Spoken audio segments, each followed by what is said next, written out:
What's up, you all? As requested, Miss Toni Braxton, live vocal range A2-C6. That sounds ridiculous. Let's get into it. Getting right in? Okay. She looks phenomenal. Okay.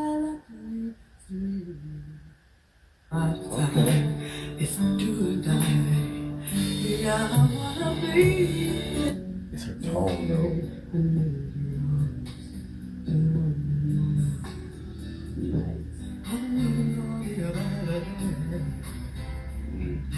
It sounds like she actually lost support from the 2s to 3s. That little descent was nice.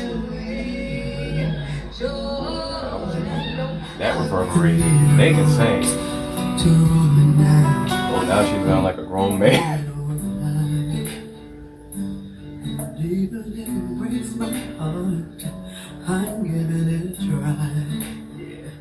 Yeah. So D3 is her sweet low. Come on. Wait a minute. It is so clear right there. So just it reverberated. The vibration you can literally feel off the TV in the stand. And it's just, she sounded like a machine. It was so clear and just deep and reverberating. So I spoke too soon. So it's EB3, that's her sweetest low, because I mean an entire grown man. Completely androgynous. Oh, we done already? With the low? They said we ain't wasting no time. Oh, loud. Turn it down. Sing though. Everybody vibrato. I love vibrato with a tone. Oh, I thought this was. I love how she ended the phrase on I. That's beautiful. Come on, the story. Beautiful, but I thought she was saying I will always love you. That sounded like I will always love you, and like she was about to tear that joint up. Hey, now I know what she would have sounded like if she would have covered it. That particular part sounded incredible.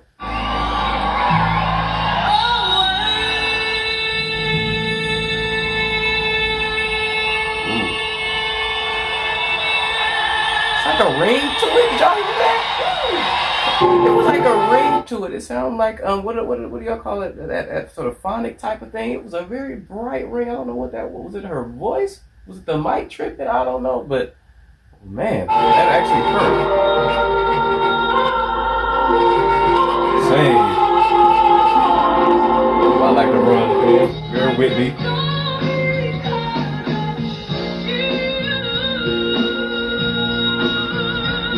Good pitch. I was waiting for that. Am I wrong? Transition. Love the track. Ooh, the resonance.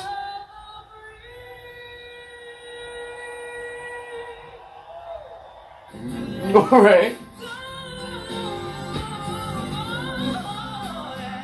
The descent. She looks amazing. Come on, descent in the ground.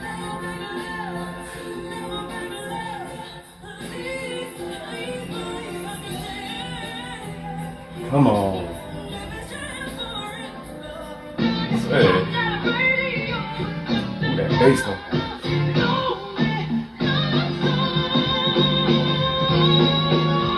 Come on, destroy it.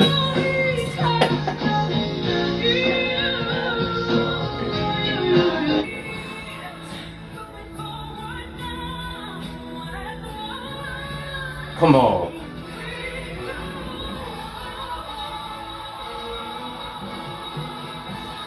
My goodness.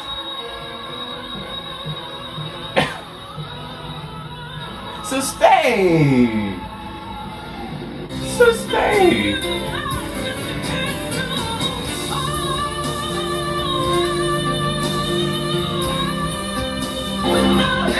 What is sustain? In the sight, the distortion. Come on. Yo, her distortion. is one of the meanest. Oh, I remember this.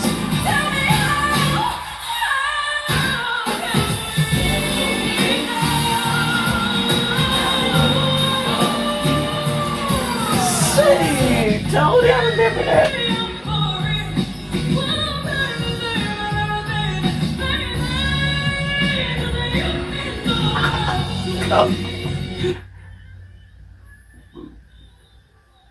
Literally can't hear it.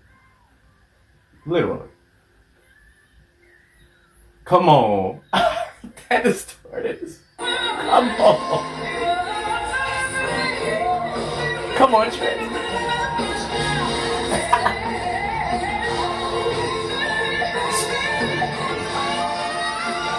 Did she just build an F5? I didn't know she could do that.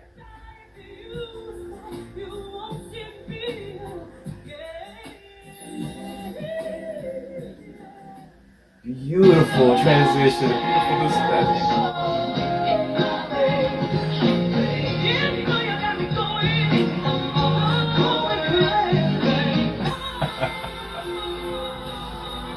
Come on.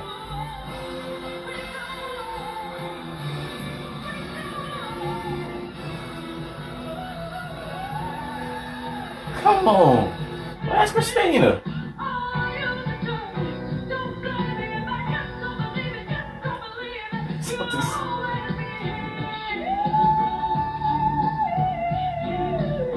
Come on. The run, the transition, that was Whitney.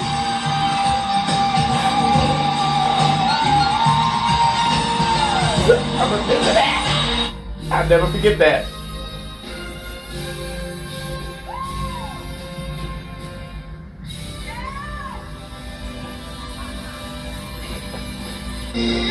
Okay.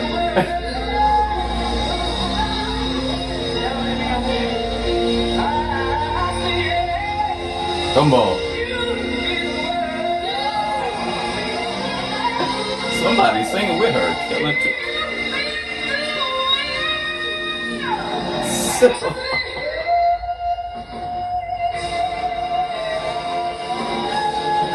What is up with that mic movement? I can't with that.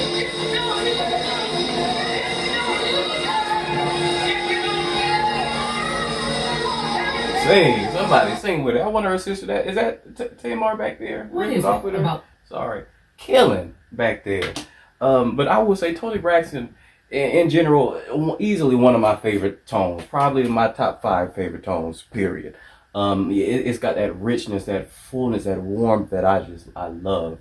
And again, one of those tones that she can sing anything. She could be singing just straight, no ad-libs, no ornamentations, nothing, and it would just sound. It would fill me up. You know what I mean? She's just got it like that. Phenomenal. And her, what did I say? Was it EB3, around E3, EB3, which I feel like her lows peaked and they just became robotically clear. I mean, it sounded like a grown man, but a trained, like, you know what I mean? A trained baritone. Like, that was the tone it was giving. Not necessarily the note, but the tone is so unbelievably full and just masculine and just dark. You know what I mean? Just completely androgynous on that particular note. That's like, to me, that's her low, that's her money low note. And just her runs and riffs like that. She gives me Whitney-isms a lot. You know what I mean? And a little bit of Anita Baker too. I think Anita came here. She came like the late 80s, didn't she, Anita? But a lot of Anita, obviously, because the same reason, that richness of tone, I don't think it's necessarily not much you can do about it. You know what I mean? They just both got richer, velvety sort of tones like that. But and her isms, her runs and riffs, like, give me totally Whitney. Even her transitions and her head voice, give me the Whitney-isms. And that one song, the song they showed, she was sustaining that. What was it? Was it a B4? I think might have been a B4. And it sounded like, it sounded like she was about to break out, and I Will Always Love You, and was about to kill it in her own right. You know what I mean? I didn't know I needed to hear that, but I did. Beautiful, and I didn't know that F5 she hit in chess. I didn't know she could hit that. In chess, because she just she down there, and I'm not used to hearing her sing that high up. Is that, how many times has she sang up there? Has she done that multiple times, or was that like a one-off sort of thing?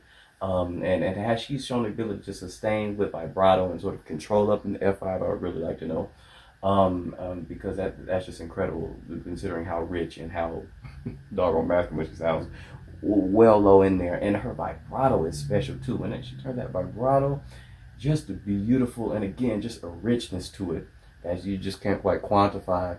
Her head voice itself, a beautiful sort of bright and just pretty tone in the head voice as well.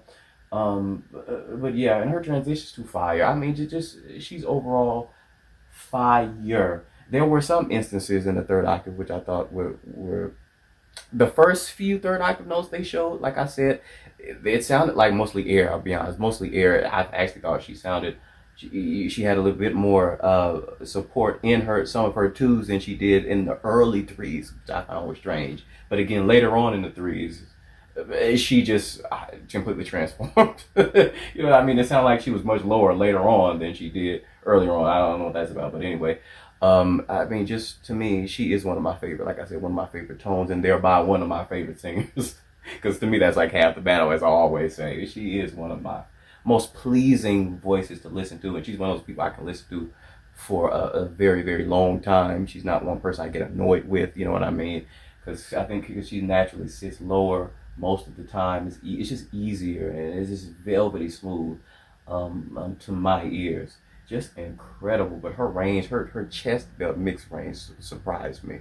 Um, uh, uh, it just does, you know what I mean? It's just shocked me. I didn't know she could go that high up into we'll say max, we'll say an F5. It's incredible.